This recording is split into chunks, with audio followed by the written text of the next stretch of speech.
This episode has been fucking haunting me. I don't know why. Like, I started recording this like 2 weeks ago, and I kept putting it off, and I kept putting it off more and more and more. And I keep trying. Now I've started trying to record again, and I keep canceling it because I'm too fucking retarded to record a podcast, apparently. So I'm going to try and make this quick.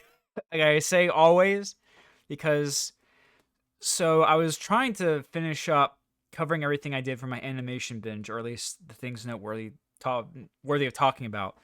But since then, I also started something else, so I need to start covering that. So I'm gonna try to be mercifully short with this one, both for I mean, not really for your sake. I don't give a fuck about you, and you're not listening anyway. But more so for mine, just so I can continue on with my life.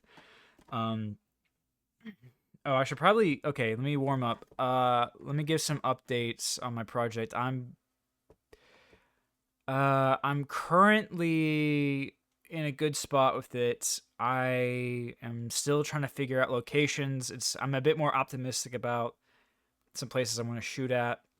I'm making phone calls, talking to people in person, and I'm hopefully I should be able to. I requested time off for my job. 1 week in June and another in August. So I should definitely be able to get everything I need to do done, production wise, principal photography wise, before September, which is my goal, and I should be good to do that now. So I'm pretty optimistic about that. So I probably am not going to really upload much during then, as if that makes a fucking difference, but let's see, and hopefully I can have something more fruitful to show for my efforts after 5 years. So, okay, I'm gonna be really quick. I'm gonna talk about fucking shit I watched 3 weeks ago. At this point, okay. So, this is a weird fucking movie. I remember I discovered this because for some reason I had a phase. I was I was I wouldn't say I was a fan of Mr. Enter, but I don't know. I watched a lot of his content when I was like in middle school, I guess. And this was in his animated atrocities series. And genuinely this is so fucking gay. But I don't know, him covering this made me depressed cuz it's I don't know, effectively it's about death and existentialism, and this is a really fucking, this is preposterously gay, but um this was around the time I was first starting to really think about the implications of if there is no afterlife, and for some reason me watching this through his review really fucked with me. So I finally watched the whole thing for myself. God knows how long by now, probably like 18 weeks ago, but it is very weird. I think it's based on a storybook, and I should probably give a summary. So basically it's about a literal dog shit that becomes sentient. I thought I put it on loop. Are you fucking kidding me? Hold on, sorry. Fuck it. Okay. He becomes sentient and he has an existential crisis and he's constantly crying about not wanting to die, and it's really fucking weird. And I don't know who the fuck this is for. I guess this is supposed to be like a way to ease very, very young children into being more comfortable with death. I don't like, is this for like terminally ill children? I don't, because like 80, this is only like 30 minutes, and like 80% of it is just the titular doggy poo constantly crying, like literally just like this fucking thing would not like stop fucking. It's basically just misery porn. I don't know what, like, who fucking this fucking crazy fucked up Koreans decided to put this shit in the world. Okay. I don't know. Don't have a lot more to say about it. Gotta move on. All right. I also okay, so this is the I should say what it is. Okay. Let me be professional fucking once. Okay. I also watched Lupin the Third, the Fuma Conspiracy from 1987.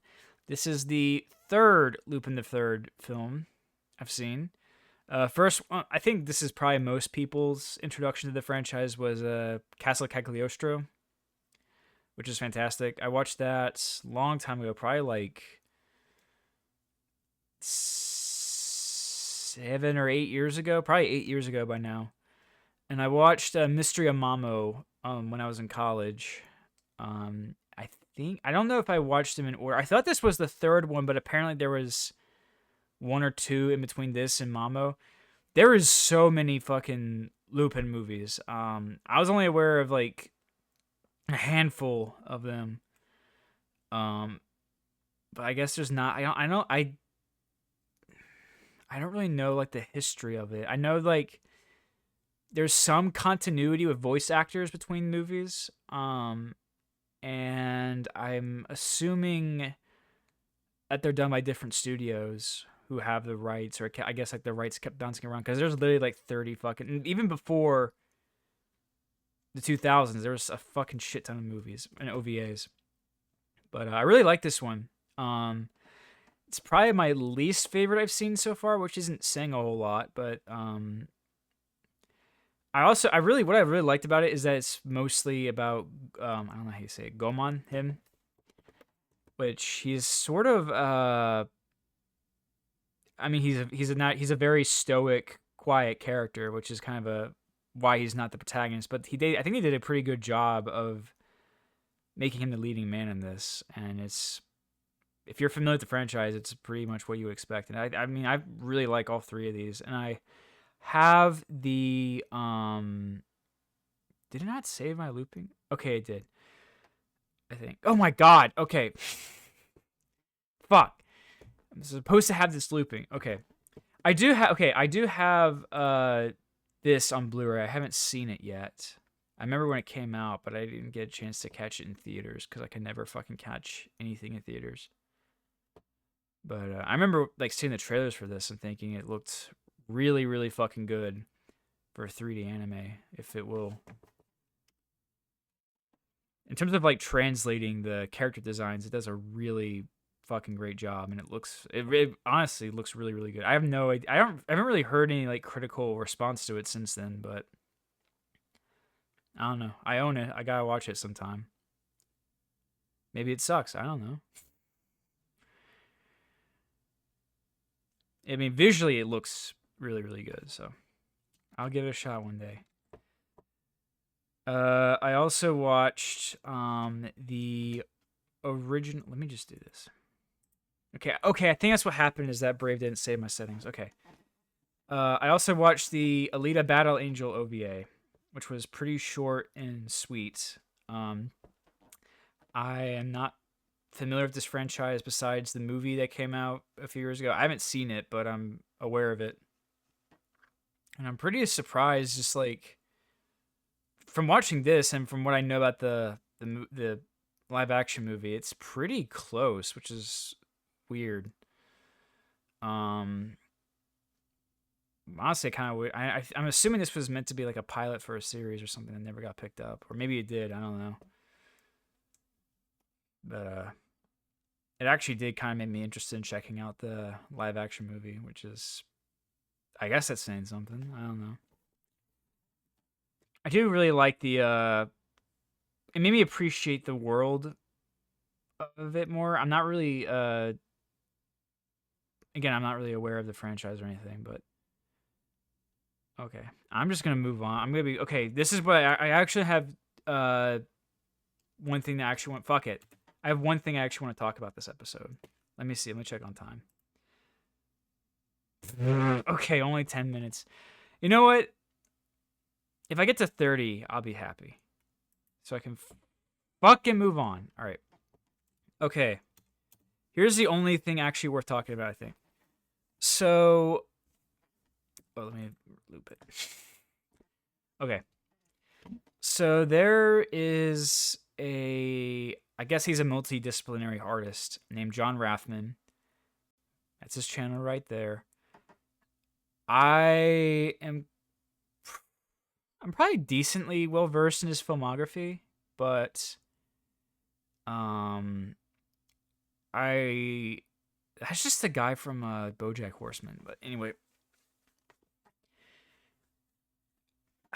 so it's very obvious that his whole fixation, his artistic fixation throughout his whole career, is, for lack of a better term, internet degeneracy. And I mean, that's not. He's like the only artist I can think of who's really consistently um involving himself in it. But I don't know. I don't think I don't. I think my opinion on him is that I don't think he's very successful at what he does.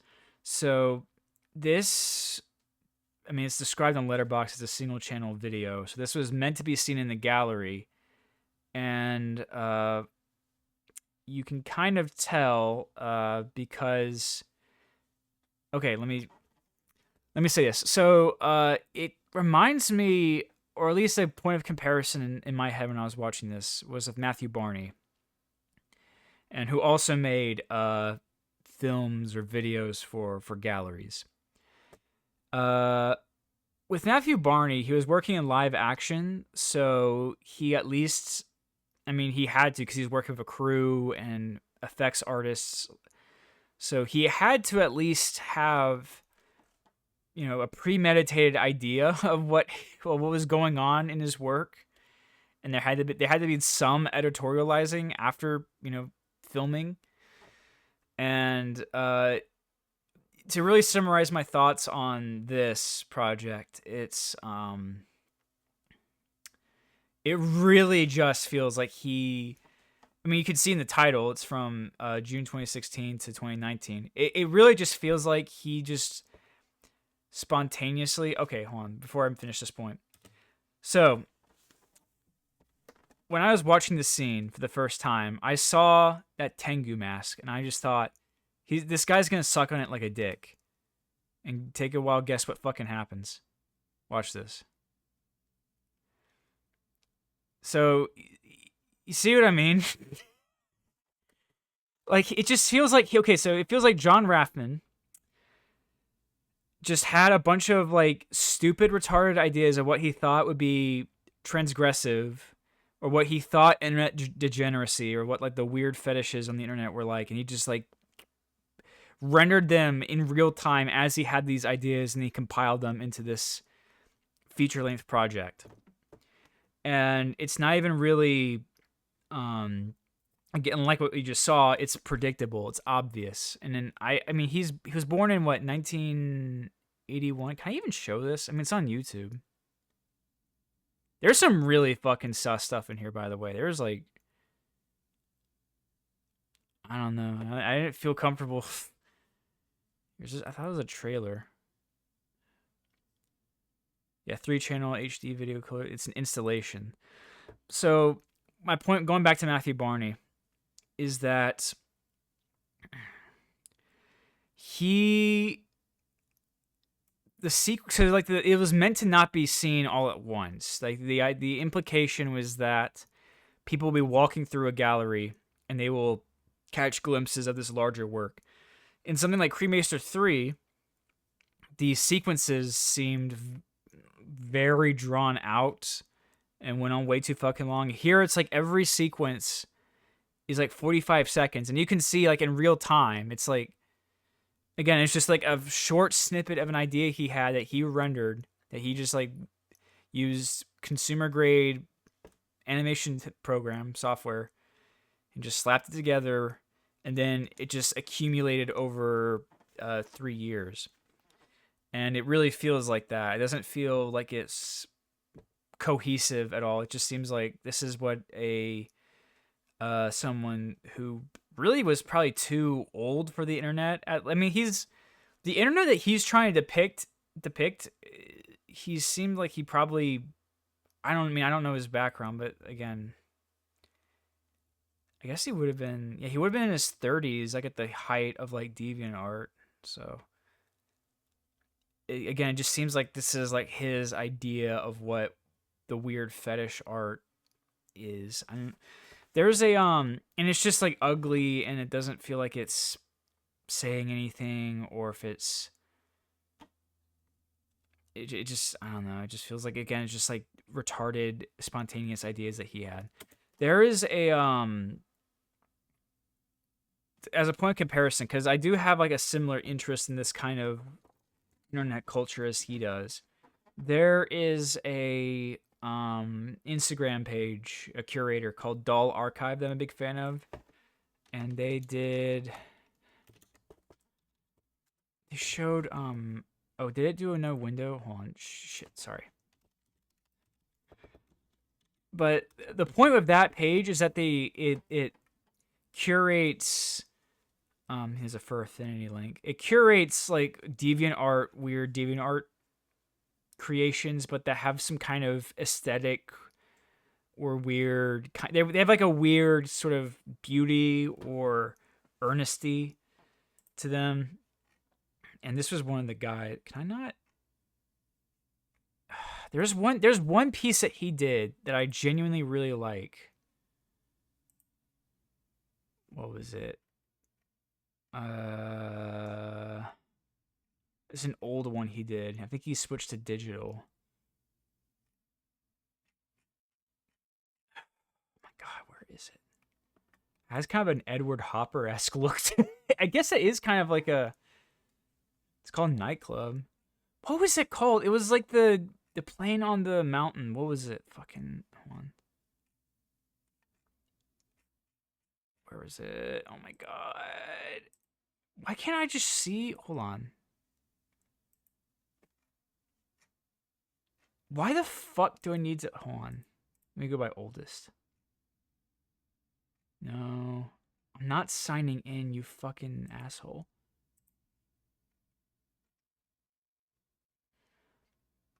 I really want to show you this. Oh, is that the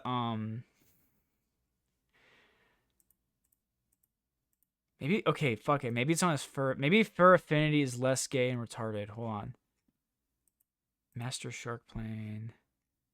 Hopefully I don't see anything too fucked up. I'm not gonna look at his favorites because God knows. Are you fucking kidding me? Okay, there is one that he did. Let me see.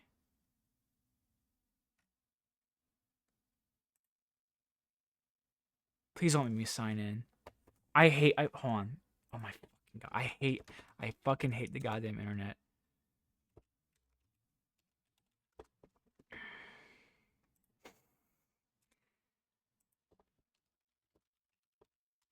I fucking hate the goddamn internet. This is what John Raffman doesn't understand about the internet, is that it's like a fucking piece of shit that has no value anymore.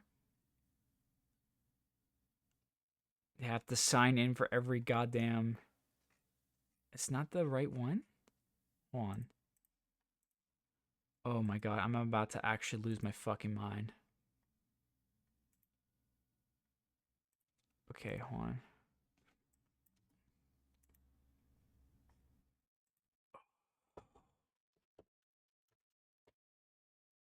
This is extremely important. This is an extremely important... I'm probably just going to put in the description not to watch this episode. This is just purely for... That's not what I'm asking, asshole!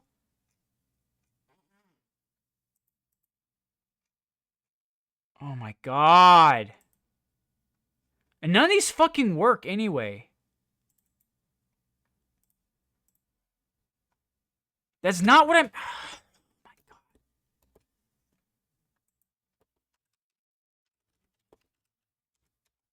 This is not going to be worth it. Okay.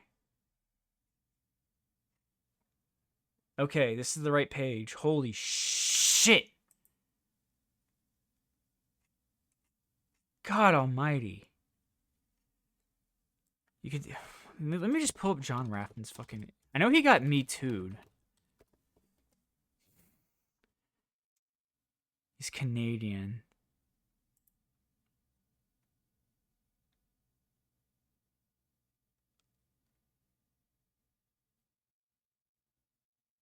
Is there anything interesting? Oh, I should mention that with the fucking dream journal.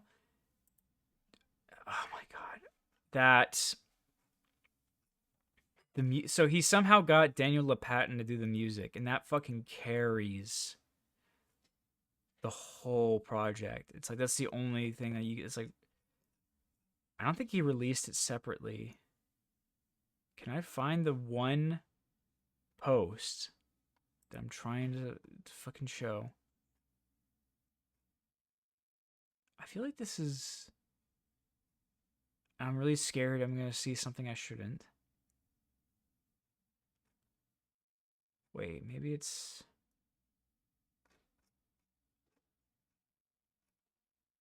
Oh my god, why? I gotta pull up my fucking phone.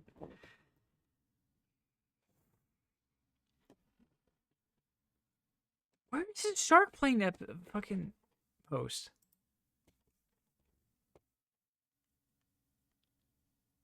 This is why I need a co-host. I need someone to yap while I scramble to find something. That's not what I wanted. I'm not even gonna like put a description on this fucking video.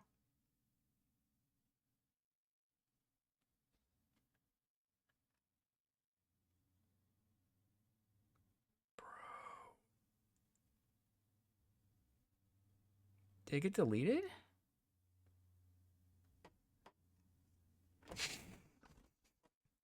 This is a oh my god, I'm just trying to find. This is okay, this is probably like my best and worst attribute is I'm a fucking stubborn. I'm gonna hold up everything.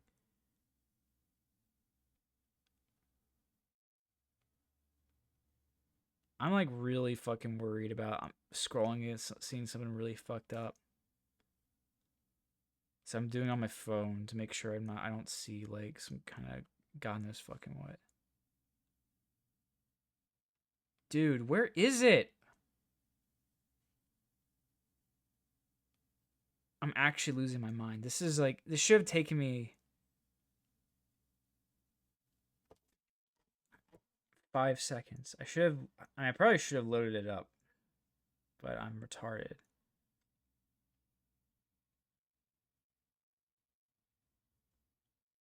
Okay, you know what? Fuck it. It's not worth it. I already wasted so much fucking time. Never mind. Okay, fuck him. Fuck John Rathman.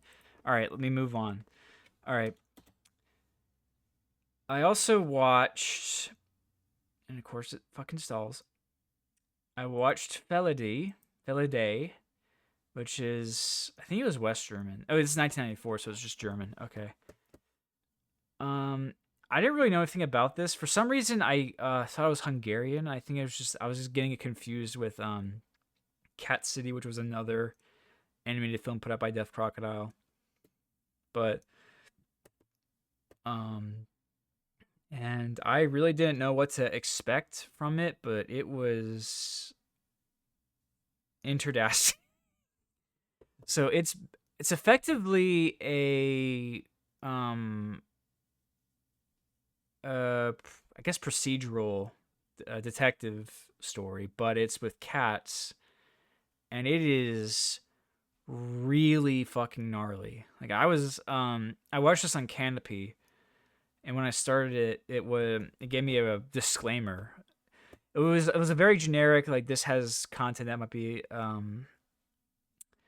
offensive for some audiences, and I thought it was going to be some kind of like politically incorrect thing, but I think it's really the only reason why they had a disclaimer was that they just didn't want to have a kid stumbling upon this and seeing it because it gets really fucking graphic. I don't know if you'll see any AFV Aaron fan videos. Thank you. Yeah, this is like a good point of comparison as Watership Down. Bro, what the fuck is this? When was this uploaded? 8 years ago. Okay, I don't want to see that.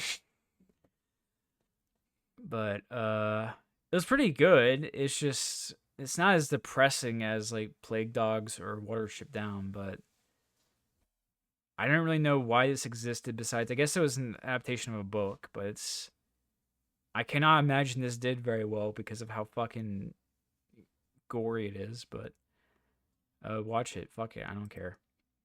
Okay, another terrible piece of shit I watched was Live Freaky Die Freaky. Who is this directed by? It was directed by some asshole. Let me look up. Okay, I'm really glad I didn't scroll further down Doll Archives because I just saw some like two furries jacking off or something. So I probably did a good. Probably wise to quit while I was ahead.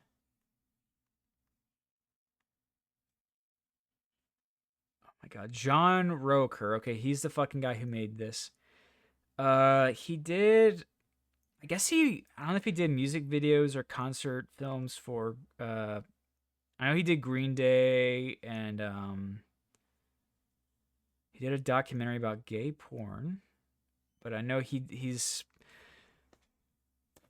I know he is collaborative with Green Day, so I guess he fucking Billy Joel Armstrong, whatever his fucking name is, owed him like a favor to do this because this feels like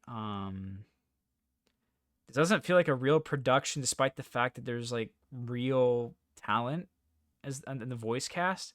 You know what this reminds me of? There was a speaking of Doll Archive, there was Dolly Flesh, who is this retarded hamster killer. What was I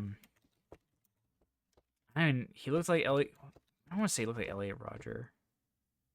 Oh, Itchy the Clown. I am actually. Oh, I added that to the database. But yeah, this is like the type of shit that it reminded me of. If it doesn't fucking stall. This is actually kind of more. Actually, you know what? This is actually better. Because this is all done with clay, which is kind of impressive. This just looks like dog shit, and it was like straight to DVD. And I mean, it's like Okay, I think the conclusion I wanted to talk with this. The conclusion I drew from this is that if you're gonna be edgy, I think you have to. I came to a conclusion. If you're gonna do edgy humor, you have to mean it a little bit. When it's very obvious when it's someone like the people behind this, and they're like they're obviously trying very hard to come up with things to upset who they think will upset someone.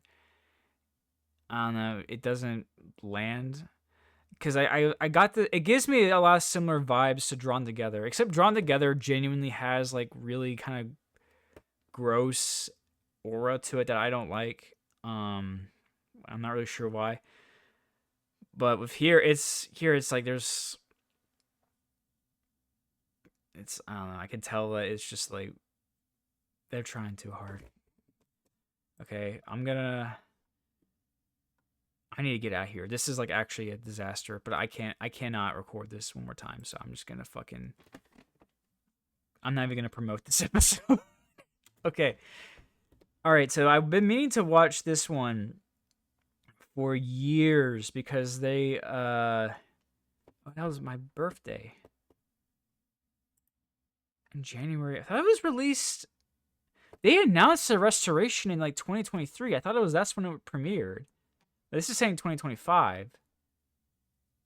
But still, I've been trying to get a hold of the restoration, a digital copy of it for a long time, and I couldn't find it. So I just watched it in dog shit quality. And which is unfortunate because I think the animation is probably the only reason why you should watch this. I'm assuming it's a lot of like just the issues of the storytelling. It's just the fact that it's heavily truncated from a Vedic epic.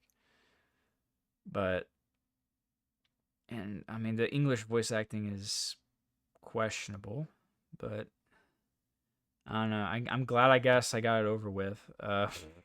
Even though I was pretty underwhelmed by it.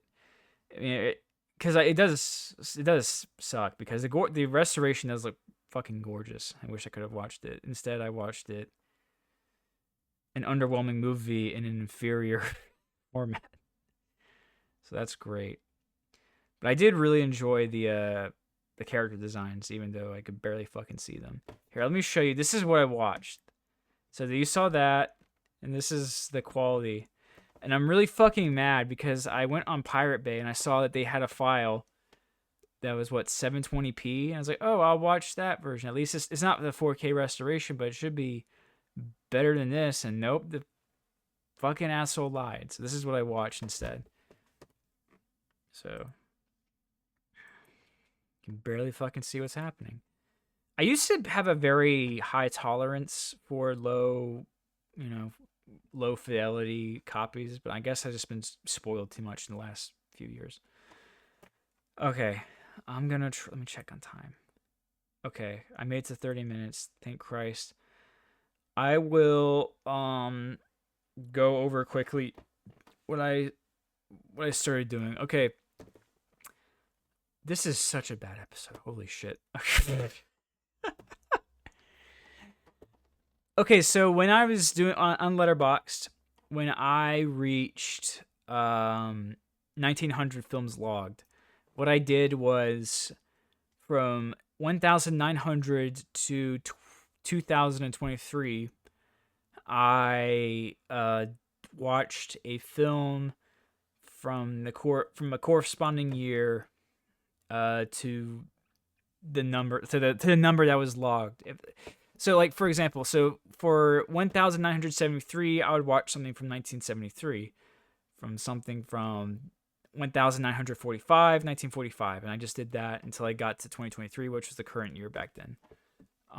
So now I'm doing that again, but since this is for the 4K milestone, I'm just adding 2000 to it. So instead of 1966, it's 3966, and it's still 1966.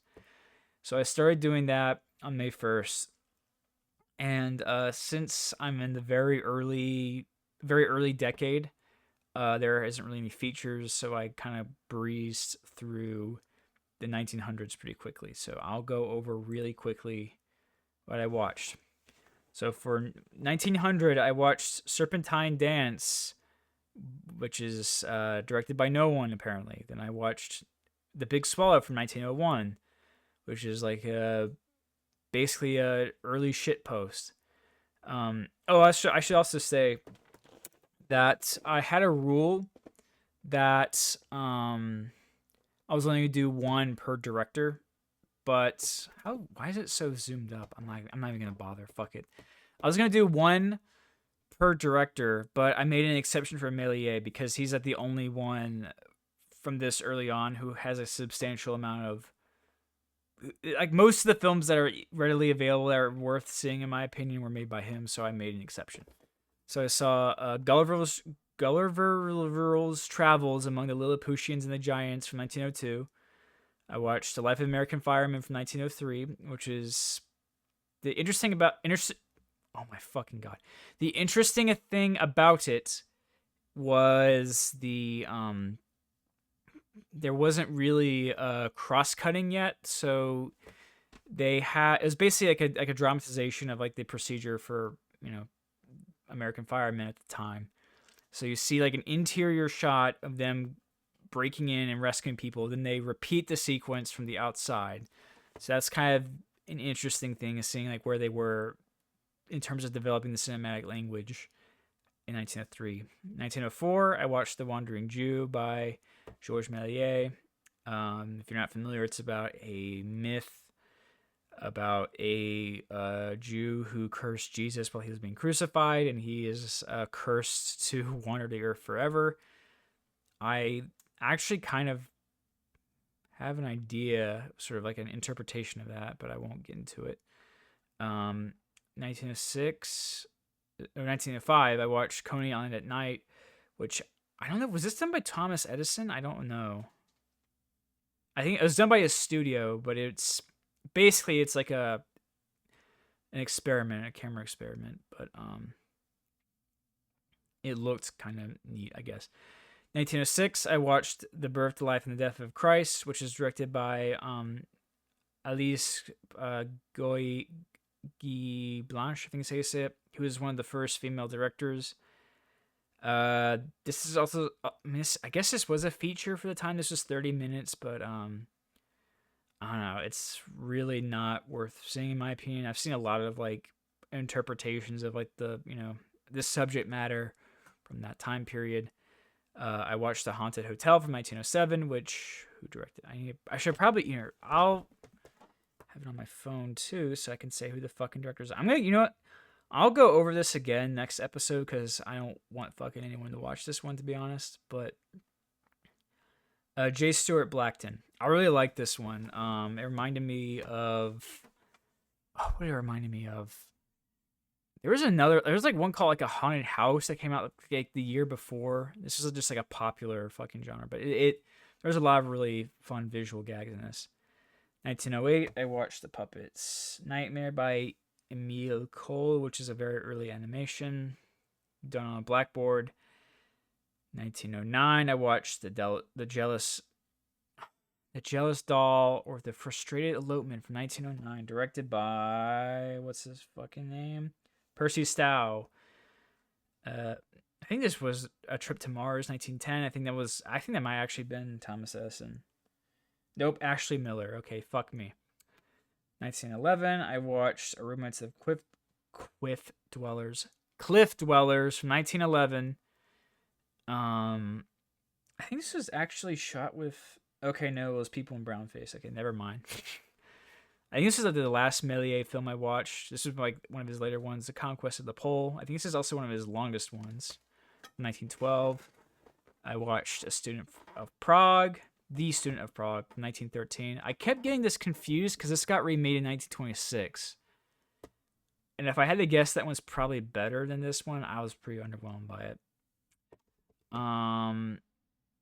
Then I watched The Avenging Conscience from 1914 by D.W. Griffith. I have a funny story related to D.W. Griffith, but I will save it for next time for an episode that's not complete dog shit.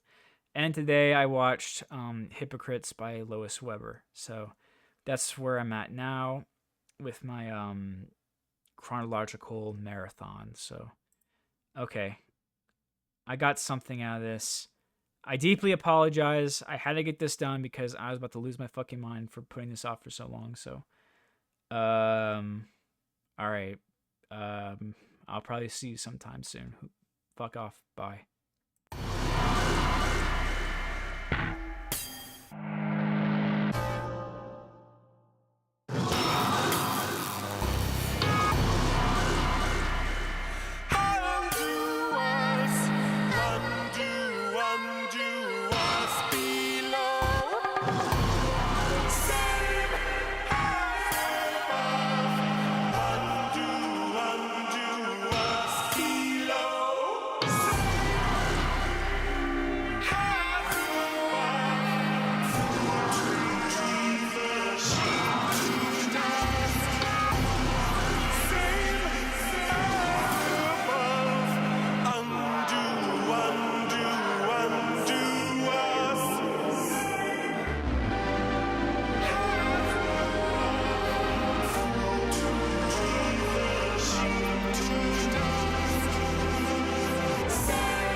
To dream.